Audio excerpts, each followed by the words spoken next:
बिस्मिल्लाहिर्रहमानिर्रहीम। अस्सलाम वालेकुम। सैयद याह्या हुसैनी आप तमाम देखने वालों की खिदमत में एक बार फिर हाजिर है। सबसे पहले आप तमाम लोगों की चाहत का, मोहब्बत का, खुलूस का बेहद शुक्रिया जो हमारे साथ कनेक्ट है। चैनल को सब्सक्राइब कर रहे हैं और अपनी राय का इजहार कर रहे हैं। पाकिस्तान और श्रीलंका की क्रिकेट टीमों के दरमियान जनाब 3 एक रोज़ा मैचों की सीरीज़ का पहला मुकाबला अब से थोड़ी देर बाद पिंडी स्टेडियम रावलपिंडी में होने जा रहा है।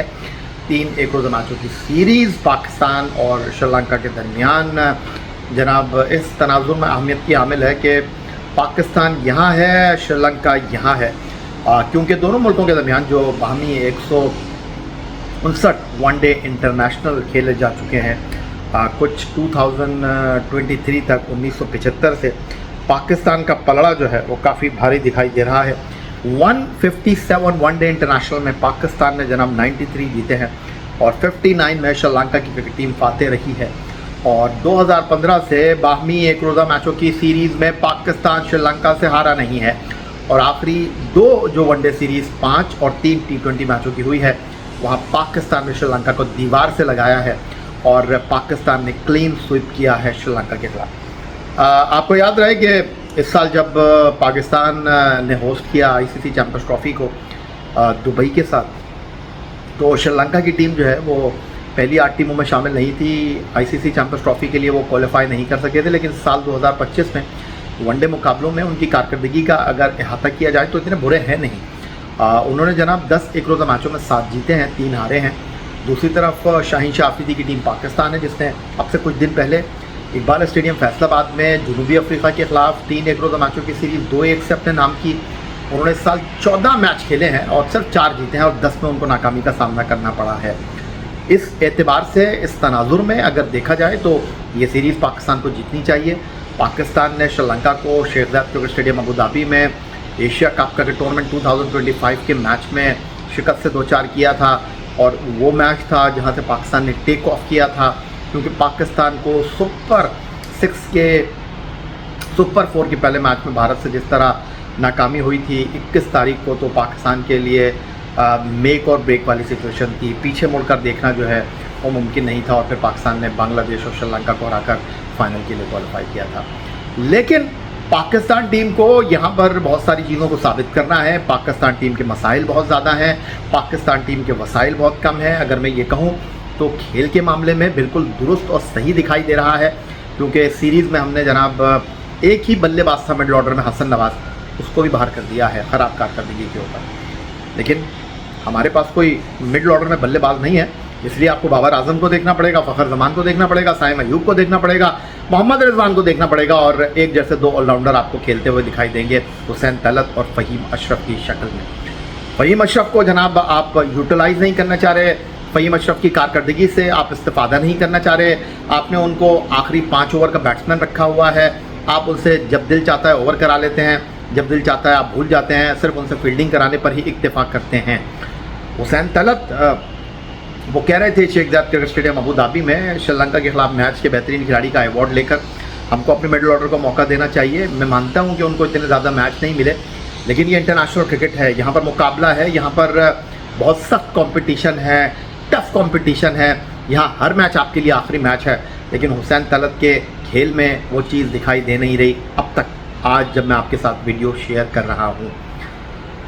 उसके बाद जनूबी अफ्रीका ने पाकिस्तान के खिलाफ सीरीज़ में अगर मैं बात करता हूँ बहुत कुछ उन्होंने गेन किया, वो सीरीज़ हार गए, T20 भी हारे, वनडे भी हारे, लेकिन जनाब वो यहाँ से सीख कर बहुत गए हैं। उन्होंने अपने नए खिलाड़ियों को इंटरनेशनल क्रिकेट का टेस्ट कराया है। हमने क्या किया, हमने जनाब ना तो फैसल अकरम को खिलाया, ना हमने हसीबुल्ला से किसी मैच में विकेट कीपिंग कराई, हम वही पुराने खिलाड़ियों को लेकर चलते रहे। और कमाल की बात है कि हम बाबर आजम की फॉर्म का इंतज़ार कर रहे हैं इंटरनेशनल क्रिकेट खिलाकर। दुनिया में ऐसा नहीं होता, जब आप ख़राब खेल रहे होते हैं, चाहे आप जितने भी बड़े प्लेयर हों, आपको टीम से ड्रॉप कर दिया जाता है, आपसे कहा यह जाता है कि जाइए और आप डोमेस्टिक क्रिकेट में अपने बल्ले से रन्स कीजिए, अपनी फॉर्म को बहाल कीजिए, अपने एतमाद को बहाल कीजिए, टीम का हिस्सा बने। लेकिन यहाँ पर आगे का वही बिगड़ा हुआ है, यहाँ पर आप इंटरनेशनल क्रिकेट खिलाकर बाबर आजम को मज़ीद अंडर प्रेशर कर रहे हैं। लोगों का प्यार का, खुलूस का, जज्बों का और उनके ऊपर एतमाद का दबाव बढ़ता जा रहा है।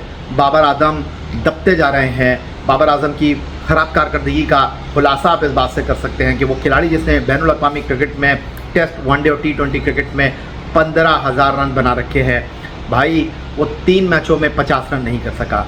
वो इंटरनेशनल क्रिकेट में अपनी सेंचुरी के लिए जो है वो इस वक्त क्या कुछ नहीं कर पा रहा।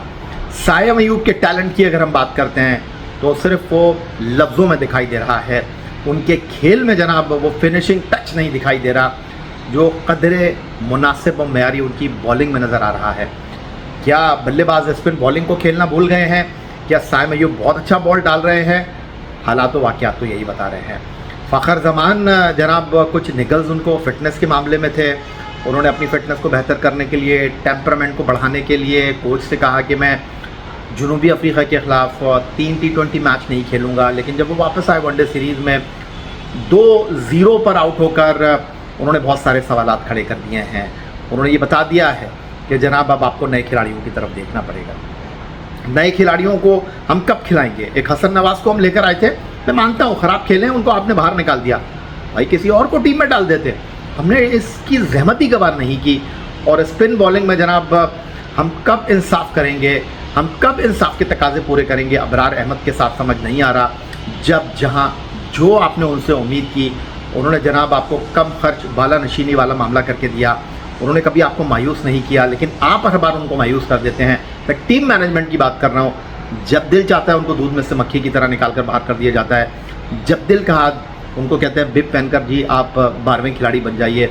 जब दिल कहा आपने कहा कि आओ जी मैच खेल लो। ऐसे खिलाड़ी बनते नहीं हैं।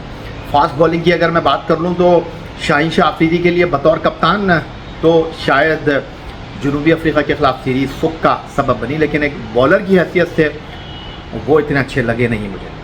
उनकी बॉलिंग में वो ना काट थी, उनकी बॉलिंग में ना वो रफ्तार थी, ना उनकी बॉलिंग में वो रमक थी। ये सीरीज़ उनके लिए बड़ी इंपॉर्टेंट होगी एक बॉलर की हैसियत से। फिर दूसरी जानिब हारिस 2 मैच की पाबंदी के बाद वापस आए और हारिस आपके प्रीमियर फास्ट बॉलर हैं, लेकिन उनको ये साबित करना होगा अपनी बॉल से। वसीम जूनियर आई थिंक मेरा ख्याल है कि बेस्ट होगा कि हम इस सीरीज़ के तीनों मैचों में उनको मौका दें, चाहे हमें हारिस को बैठाना पड़े, चाहे हमें नसीम को बैठाना पड़े। आई थिंक राइट चॉइस होगी।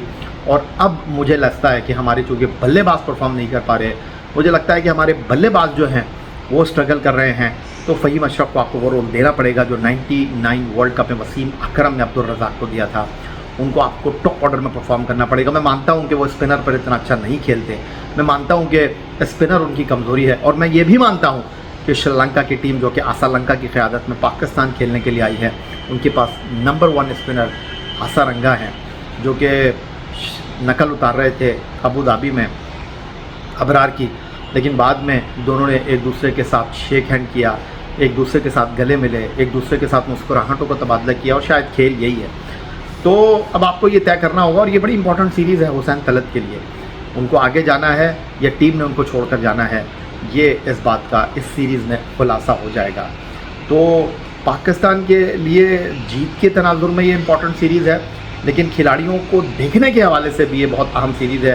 ख़ास तौर पर बड़ी गहरी निगाह होगी, बहुत ज़्यादा इस वक्त निगाहों का मरकज़ बाबर आज़म होंगे, जो तवक्कुआत का बोझ उठा नहीं पा रहे हैं, जो परफॉर्म नहीं कर पा रहे हैं, जो रन नहीं कर पा रहे हैं। अब ऐसे में मैं क्या कहूँ कि आप मॉडर्न डे क्रिकेट खेलें, आप जनाब सिंगल रन लें, ये तो बेसिक बात है, लेकिन अब बेसिक बातें करते हुए भी जनाब ज़बान लड़खड़ा जाती है। अब बेसिक बातें करते हुए भी हमको जनाब बहुत अजीब सा लगता है कि अब हम बताएंगे आपको कि आपने क्रिकेट कैसे खेलनी है, आपको हम बताएंगे जिनको इंटरनेशनल क्रिकेट खेलने का एक्सपीरियंस है। अच्छा नहीं लगता, लेकिन हमारी टीम मॉडर्न डे क्रिकेट से बहुत दूर दिखाई दे रही है। शायद उनका फोकस नहीं है, शायद उनकी तवज्जो नहीं है, और शायद यही वो बातें हैं जो मैं आपसे कहने के बाद अब इजाज़त लेना चाहूँगा। अपना बहुत ख्याल रखिएगा, चैनल को सब्सक्राइब करना मत भूलिएगा। टीम पाकिस्तान के लिए ढेरों दुआएं और फॉर्म में वापसी के लिए उम्मीद के साथ। अल्लाह हाफ़िज़।